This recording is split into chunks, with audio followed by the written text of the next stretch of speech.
It is Black History Month, and in today's Belonging in Utah, we're taking a look at the life of a woman who had no choice but to hide her true identity. Her story gives up a glimpse of one aspect of a complex life as a biracial descendant and member of the Church of Jesus Christ of Latter-day Saints. Here's Jamie McGriff with that story. Sometimes circumstances force people to conceal information about themselves from others. But as life teaches us over time, the truth always ends up coming out.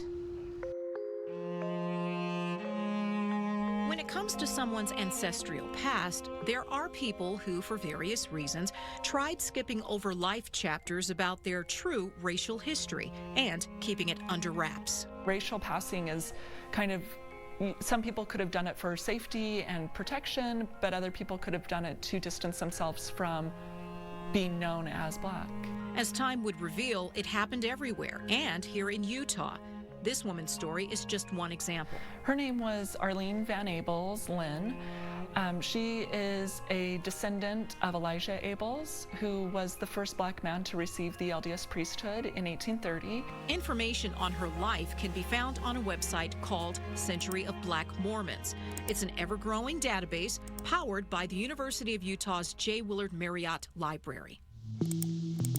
It highlights African Americans who were part of the LDS Church during the first century of its existence.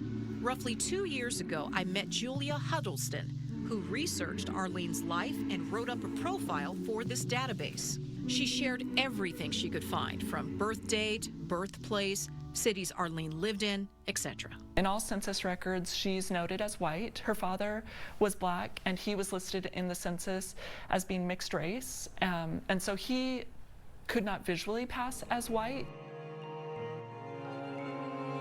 So it was a decision that she and her mother made after her mother and father divorced, and so they began passing as white, and they altered their last name from Ables, which to my mind in researching Black history in Utah, that's an immediate tell that you're related to Elijah Ables, who is so notable and so prominent and so well respected. That was a critical clue in finding more information on this woman. They altered to Van Ables, and in all census records, again, she's marked as white. The social and religious makeup during ArLene's time growing up during the 1920s was indeed complicated. And in 1907, those prohibitions were clarified as saying if you have one drop of African ancestry, you're considered Black according to the standards of the LDS Church.